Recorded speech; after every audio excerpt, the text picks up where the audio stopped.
Hi everyone, welcome back to study venters. आज हम class 10th resource and development जो कि चैप्टर 1 ज्योग्राफी का है, इसका हम पार्ट 2 करेंगे। ठीक है। इसमें जो हम बेसिकली चीजें पढ़ने वाले हैं वो हम पढ़ने वाले हैं कि आखिर हम रिसोर्सेज को कैसे सस्टेन कर सकते हैं, कैसे हम रिसोर्सेज को यूज करना चाहिए, कैसे हम उनको बचा सकते हैं। ठीक है। अब यहाँ पर सबसे पहले जो हमने टॉपिक पढ़ना है वो है development of resources. Development of resources में human use resources indiscriminately which lead to following major problem।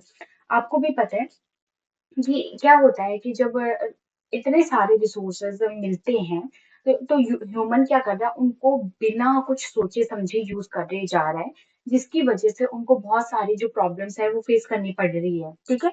लेकिन तब भी वो उन चीजों को बहुत ज्यादा हाई हाई अमाउंट में, जितना उनको चाहिए उतना नहीं, उससे कहीं ज्यादा डबल ट्रिपल अमाउंट में उनको यूज कर रहा है। ठीक है। इसकी वजह से बहुत बड़ी बड़ी मेजर प्रॉब्लम होती है। सबसे पहले depletion of resources for satisfying the greed of few individual, कि बहुत सारे रिसोर्सेज खत्म हो रहे हैं, ताकि इसका सीधा सा मतलब है कि रिसोर्सेज ज्यादातर कुछ लोगों की ग्रीड के लिए यूज हो रहे हैं, कि मतलब जैसे हम बोल सकते हैं कि सिर्फ एक इंसान है जिसको बहुत ज्यादा भूख लगी है, तो जितना भी खाना है ना, सिर्फ उस इंसान को दिया जाता है, दिया जा रहा है। ठीक है। क्योंकि वो क्या है, एक सुपीरियर होगा या उसकी कहीं पर पहचान होगी या वो बहुत ज्यादा फेमस होगा। ठीक है। ऐसे यहाँ पर रिसोर्सेज के मामले में है कि किसी एक के हाथ में है। क्यों? क्योंकि वहां या तो वो उसकी लैंड होगी जहां से रिसोर्सेज आ रहे हैं। ठीक है। जिसकी वजह से वो उसको अनकंडीशनली अपने बेनिफिट के लिए क्या किए जा रहे हैं, यूज किए जा रहा है। ठीक है। सेकेंड है accumulation of resources in few hand which in turn divide the society into two segment. मैंने अभी यही बताया कि क्या होता है कि रिसोर्सेज जो है वो सिर्फ कुछ लोगों के हाथ में है, जिसकी वजह से जो हमारी सोसाइटी है वो दो सेगमेंट में बट जा रही है। एक सेगमेंट है जिनके पास रिसोर्सेज हैं, और एक सेगमेंट है जिनके पास रिसोर्सेज नहीं है। ठीक है। और हम बोल सकते हैं कि एक सेगमेंट है जो कि बहुत ज्यादा रिच है, और एक सेगमेंट है जो कि बहुत ज्यादा ही पुअर है। ठीक है। यहाँ पर आपको भी पता है कि जो ये रिसोर्सेज है, अगर मतलब रिसोर्सेज कौन यूज कर सकता है, रिच यूज कर सकता है या पुअर यूज कर सकता है। ठीक है। जिसके पास पैसा होगा, जिसके पास पावर होगी, वही इन रिसोर्सेज को अपने लिए यूज कर पाएगा, और पुअर के हाथ में कुछ भी नहीं बचेगा। इसीलिए टू सेगमेंट बन जाते हैं। ठीक है। Indiscrimination exploitations of resources has lead to global ecological crisis such as। अब हमें पता है कि अगर कोई भी चीज अमाउंट से ज्यादा यूज की जाती है तो उसके कोई ना कोई साइड इफेक्ट होते हैं। जैसे कि अगर हम जैसे डॉक्टर से भी दवाई लेते हैं तो डॉक्टर भी हमें डोजेस लिख के देता है कि ये एक एक दिन में एक खानी है या एक दिन में दो खानी है। अगर हम उससे ज्यादा खाते हैं तो हमें क्या हो सकता है, हमें कुछ ना कुछ साइड इफेक्ट उसके हो सकते हैं। ऐसे ही जब रिसोर्सेस को बिना बात के एक्सप्लॉइट किया जा रहा है, ठीक है, मतलब इतना ज्यादा यूज किया जा रहा है जितने की जरूरत भी नहीं है, उसकी वजह से बहुत ज्यादा ग्लोबल इकोलॉजिकल क्राइसिस हो रहे हैं। जैसे सबसे पहले हम सब ने पढ़ा है ग्लोबल वार्मिंग, कि जो टेम्परेचर है वो बहुत ज्यादा इंक्रीज हो रहा है। ओजोन लेयर डिप्लीशन, हमें पता है कि ओजोन लेयर जो है हमारी, जो हमें हार्मफुल सन रेज से प्रोटेक्ट करती है, वो जो लेयर है वो पतली होती जा रही है। और एक ऐसा अंटार्कटिका में एक ऐसी जगह भी थी जहां पर वो क्या हो चुकी थी, वहां पर छेद हो चुका था, वहां पर होल हो चुका था। ठीक है। ओजोन लेयर में। ठीक है। एनवायरमेंटल पॉल्यूशन हो रहे हैं। अब ये एनवायरमेंटल पॉल्यूशन किसी और को खराब नहीं करेंगे, जो लोग इस सोसाइटी में रह रहे हैं उन्हीं को खराब करेंगे। और एनवायरमेंटल पॉल्यूशन तो बहुत आम चीज हो चुकी है आज के टाइम पे। लैंड डिग्रेडेशन हो रहा है। ठीक है। हमें पता चल रहा है कि इस चीज की वजह से हमें बहुत सारी मुसीबतें झेलनी पड़ रही है, और ये सिर्फ वो वो लोग नहीं झेल रहे जिनके हाथ में ये सारे रिसोर्सेज है। ये इनका जो इफेक्ट है वो पुअर को भी बराबर हो रहा है, और वो रिच को भी क्या हो रहा है, बराबर हो रहा है। ठीक है। यहाँ पर क्या है, resources planning is essential for sustainable existence of all form of life. मतलब रिसोर्स प्लानिंग जो है वो बहुत ज्यादा जरूरी है, ताकि जितने भी जो लाइफ फॉर्म एग्जिस्ट कर रही है वो यहाँ पर रह सके। अगर ज्यादा अमाउंट में ये रिसोर्सेज यूज होने लग गए तो किसी ना किसी को तो नुकसान उस चीज का भुगतना ही पड़ेगा। ठीक है। Sustainable existence is a component of sustainable development. जो सस्टेनेबल एग्जिस्टेंस है वो किसका कंपोनेंट है, सस्टेनेबल डेवलपमेंट का।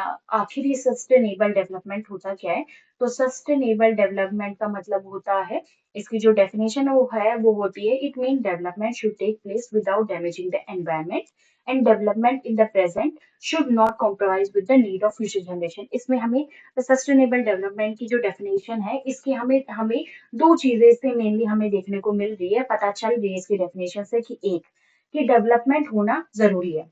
सबको पता है कि डेवलपमेंट होना बहुत ज्यादा जरूरी है, लेकिन इसकी एक कंडीशन होनी चाहिए कि जितना भी डेवलपमेंट हो वो हमारे एनवायरनमेंट को डैमेज ना करे, क्योंकि एनवायरनमेंट को डैमेज करेगा तो ये जितनी भी लाइफ फॉर्म है हमारे अर्थ में, सबको क्या करेगा, डैमेज करेगा, ठीक है। सेकंड जो है, development in the present should not compromise with the need of future generation. जो अभी हमारा डेवलपमेंट हो रहा है वो हमारे फ्यूचर जनरेशन की जो नीड है उसको कॉम्प्रोमाइज ना करे। मतलब ऐसा ना हो कि अभी तो हम सारी चीजें अपने लिए इस जनरेशन के लिए यूज करे जा रहे हैं, कि नहीं हमें तो अभी इसी जनरेशन प्रेजेंट का सोचना है, हम उसे यूज करे जा रहे हैं, कि जिसको जितनी नीड है हम उसको दिए जा रहे हैं और फ्यूचर के बारे में सोच ही नहीं रहे। तो कहीं ऐसा ना हो कि जो जितने भी रिसोर्सेज है वो अभी यूज करे रिसोर्सेज जो है वो अभी यूज हो जाए और फ्यूचर जनरेशन के लिए कुछ ना बचे, ठीक है।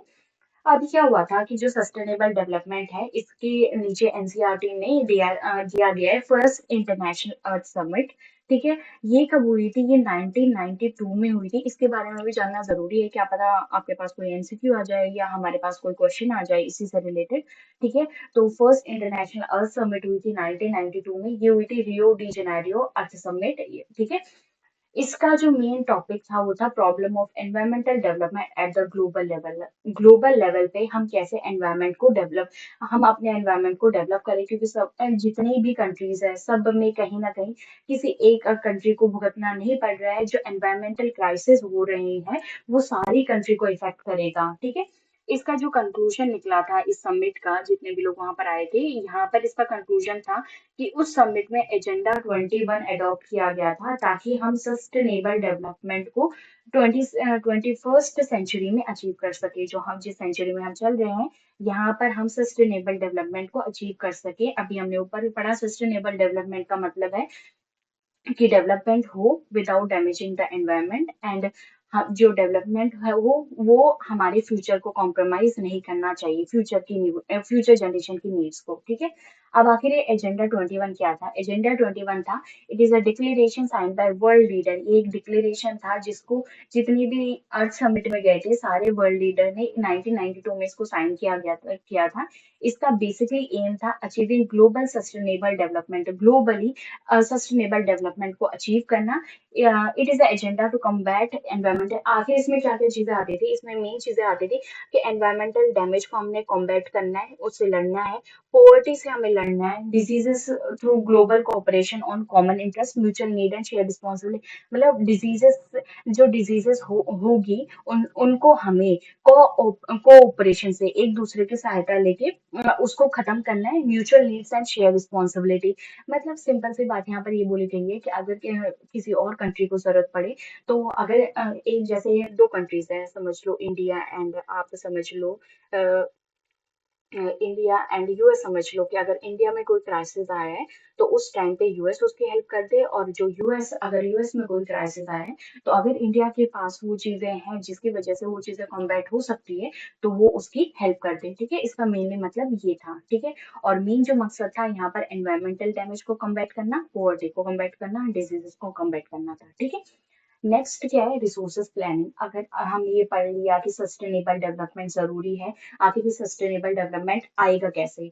मेनली हमें पता है कि सबसे ज्यादा जो जरूरी है वो है रिसोर्स प्लानिंग। आखिर ये रिसोर्स प्लानिंग होती क्या है, कैसे होगी, वो सब हम इंडिया में भी कैसे है वो अभी हम देखेंगे। Planning is the widely acceptable strategy for judicious use of resources. मतलब प्लानिंग ही एक प्लानिंग जो है वो वाइडली यूज की जाती है एक स्ट्रेटेजी, जिसकी वजह से हम रिसोर्सेस को अच्छी तरीके जुडिशियस मीन्स ना किसी के पास ज्यादा हो ना किसी के पास कम हो, उसके हिसाब से हम इसको यूज कर सके। In India there are region which are rich in certain type of resources. Example, हमें पता है कि इंडिया में कई रीजन ऐसे हैं जो बहुत ज्यादा क्या बोलते हैं रिसोर्स रिच है, जैसे कि झारखंड, छत्तीसगढ़, एमपी आदि चिन मिनरल, यहाँ पर हमें मिनरल्स देखने को मिल जाते हैं, बहुत ज्यादा कोल डिपॉजिट देखने को मिल जाते हैं। And some region which have an acute shortage of some vital resources, और कुछ रीजन ऐसे हैं जहाँ पर बहुत ज्यादा शॉर्टेज है जो वाइटल रिसोर्सेज है, जो मेन रिसोर्सेज होने चाहिए उनकी भी। This call for balance resource planning at the national, state, regional and local level. इसकी वजह से कि कहीं पर ज्यादा है किसी कहीं पर कम है, तो ये ना हो कि एक जो हमारे स्टेट है उसको तो सारी चीजें मिल रही है क्योंकि उसके पास रिसोर्सेज है, और एक जो हमारे स्टेट है उसको कुछ भी नहीं मिल रहा क्योंकि उसके पास जो रिसोर्सेज है वो नहीं है। इसीलिए हमारे लिए जो रिसोर्स प्लानिंग है ये बहुत ज्यादा इंपॉर्टेंट है। क्यों? किस लेवल पे? नेशनल लेवल पे, स्टेट लेवल पे, रीजनल लेवल पे एंड लोकल लेवल पे, ताकि जितनी भी जो जो हमारे स्टेट है उसको किसी चीज की कमी ना हो, उसको किसी चीज की शॉर्टेज ना पड़े, और सारे मिल बांट के आराम से रहे। ठीक। नेक्स्ट है रिसोर्स प्लानिंग इन इंडिया। आखिर रिसोर्स प्लानिंग इन इंडिया कैसे होती है?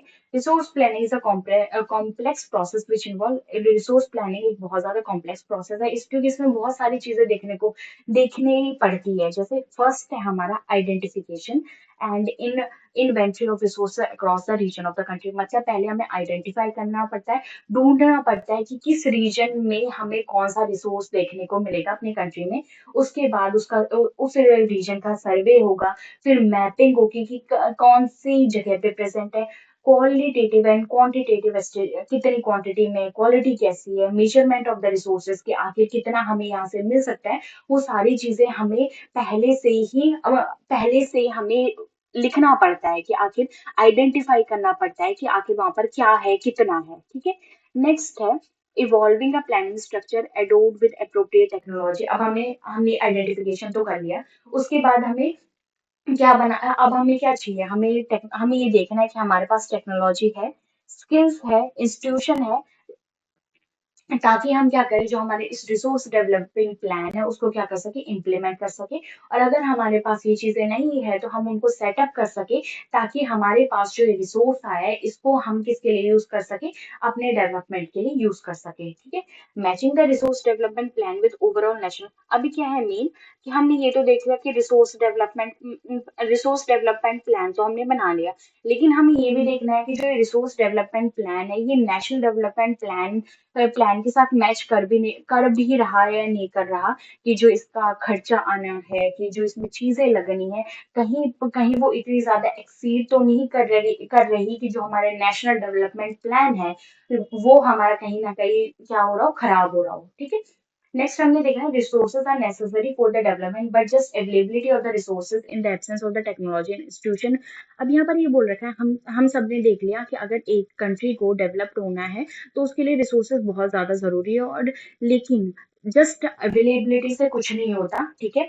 अगर उनके पास टेक्नोलॉजी नहीं है, इंस्टीट्यूशन नहीं है, तो उसकी वजह से जो डेवलपमेंट है वो उसको ऑब्स्ट्रैक्ट कर सकता है। सीधी बात, तुम्हें रिसोर्सेज तो मिल गए, रिसोर्सेज तुम्हारे पास एबेंडेंस में है, लेकिन तुम्हारे पास ना तो टेक्नोलॉजी है ना इंस्टीट्यूट्स है जहाँ पर तुम उसको देख सकते हो, प्योरिटी वगैरह सारी चीजें जान सकते हो, तो तुम्हारे वो किसी काम का नहीं आएगा वो रिसोर्सेज। ठीक है। वो वहीं पर पड़ा रहेगा और यूज में भी नहीं होगा। ठीक है। चाहे तुम कितनी मर्जी उसको रखो अपने पास कि नहीं ये हमारे रिसोर्सेज है। There are some country which are rich in resources but are economically backward.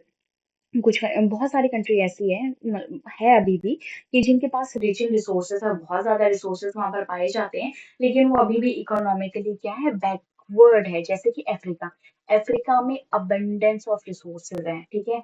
लेकिन वहां पर हमें डोंट हैव अप्रोप्रिएट रिसोर्सेज यहाँ पर, लेकिन उनके पास टेक्नोलॉजी नहीं है उस रिसोर्सेज को यूज करने के लिए। ठीक है। यहाँ पर रिसोर्सेज नहीं आएगा, यहाँ पर टेक्नोलॉजी आएगा। सॉरी। ठीक है। इंडिया में भी सेम है, हमारे पास जब यहाँ पर ब्रिटिशर आए थे तो हमें भी पता है इंडिया को सोने की चिड़िया बोला जाता था, लेकिन उस टाइम पे जो सोना था या जो भी हम बोल सकते हैं, उस टाइम पे जितने भी रिसोर्सेज थे वो सिर्फ एक इंसान के हाथ में होते थे, जो किंग वगैरह होता था या जो बड़े ओहदे पे होते थे उनके पास ही होता था, जिसकी वजह से जो आम आदमी है उनको इन चीजों के बारे में पता भी नहीं था, ठीक है ना, वो इतने एजुकेटेड थे उस टाइम पे, ठीक है। लेकिन धीरे इसका फायदा किसने उठाया? ब्रिटिशर ने उठाया। और वो उन्होंने क्या किया, जितना सोना था जितनी भी चीजें थी उनको क्या कर दिया, अपनी कंट्री में इम्पोर्ट करवा दिया और उन्होंने वहां पर जाके उसको यूज किया है, ठीक है। Next is some countries are poor. अभी लेकिन हम यहाँ पर ये नहीं बोल सकते कि क्या बोलते हैं ये क्या बोलते हैं, इंडिया अभी भी इंडिया के पास टेक्नोलॉजी की कमी है, लेकिन आज के टाइम पे इतनी भी कमी नहीं है कि उनके रिसोर्सेज उतने ज्यादा यूज नहीं किए जा सकते। हम बोल सकते हैं कि इंडिया में हमने एक अभी पिछली क्लास में एक एग्जाम्पल पढ़ा था विंड पावर और सोलर एनर्जी का, ठीक है। तो हमें पता है कि हमारे पास बहुत अबंडेंस में पड़ी है। गुजरात में जाएंगे तो विंड पावर हमें बहुत अच्छा, हम उसे अच्छे से यूज कर सकते हैं। डेजर्ट हमारे था, डेजर्ट में जाएंगे तो वहां पर हमें पता है कि हमें सोलर जो एनर्जी है वो बहुत अच्छे से मिल सकती है। लेकिन कहीं ना कहीं हम टेक्नोलॉजी में लैग कर रहे हैं, जिसकी वजह से जिस अमाउंट में हमें उसे यूज करना चाहिए था उस अमाउंट में हम उन रिसोर्सेज को यूज नहीं कर पा रहे हैं, ठीक है। Some countries are poor in resources but economically developed है। सेम चीज है हम ब्रिटेन के लिए कि इनके पास रिसोर्सेज नहीं है, लेकिन इनकी इकोनॉमी इतनी, ये इकोनॉमिकली इतने डेवलप है कि ये क्या करेंगे। ब्रिटेन में मैंने आपको बात बताया था, इनके पास टेक्नोलॉजी है, तभी इन्होंने क्या किया, इंडिया से गोल्ड वगैरह इम्पोर्ट करवाया और उसका यूज किया, ठीक है। सेम चीज अगर वो उनके पास इकोनॉमिकली डेवलप है तो वो हर चीज को क्या कर सकते हैं, खरीद सकते हैं, ठीक है। नेक्स्ट है कंजर्वेशन ऑफ रिसोर्सेज। अब हमने पढ़ लिया, रिसोर्स प्लानिंग भी पढ़ ली, सस्टेनेबल डेवलपमेंट भी पढ़ लिया, लेकिन आखिर हम इन रिसोर्सेज को कंजर्व करें तो करें कैसे, ठीक है। एक फेमस सेइंग है गांधी जी द्वारा कि there is enough for everybody's need and not for anybody greed, कि एक इंसान की नीड के जितना यहाँ पर बहुत पड़ा हुआ है। अगर एक जितनी एक इंसान की नीड है उसके हिसाब से यहाँ चीजें हैं, उतनी चीजें हैं, लेकिन नॉट फॉर एनीबॉडी, लेकिन किसी की ग्रीड के लिए नहीं है, ठीक है। irrational consumption and over utilization of resources may lead to social economic and environmental problem। अगर हम जो रिसोर्सेज है उनको irrationally कंजप्शन कर रहे हैं, बिना सोचे समझे उनका यूज कर रहे हैं और ओवर यूटिलाइजेशन कर रहे हैं, उनको बहुत ज्यादा ही हम खर्च कर रहे हैं रिसोर्स में, जिसकी वजह से क्या होगा, सोशल इकोनॉमिक प्रॉब्लम आएंगे और दूसरा एनवायरमेंटल प्रॉब्लम तो आएंगी आएंगे। पॉल्यूशन वगैरह देखने को हमें आए दिन मिल जाता है। To overcome all these problems, resource conservation at various level is important। अगर हमें ये चीजें ओवरकम करनी है कि हमें सोशल इकोनॉमिक बैलेंस बना के चलना है, एनवायरमेंटल प्रॉब्लम को कम करनी है, तो हमें रिसोर्स कंजर्वेशन प्लान करना ही पड़ेगा, ठीक है।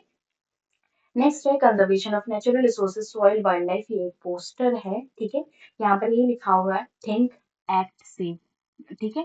अब ये हमारे लास्ट स्लाइड है, ठीक है। इससे हमें यही, इस जो हमारी क्लास है इससे हमें यही सीखने को मिलता है कि कहीं ना कहीं हम अपनी ग्रीड के लिए सारी चीजों को ना यूज करें और हम सोचें किसी भी चीज को यूज करने से पहले कि कहीं हम इसे ओवर यूज तो नहीं कर रहे हैं, जिस क्वांटिटी में हमें चाहिए हम उस क्वांटिटी में इसको यूज कर रहे हैं या नहीं कर रहे हैं, ठीक है। Thank you for watching. अगर आपको मेरा वीडियो अच्छा लगा हो तो like share and subscribe, and again thank you.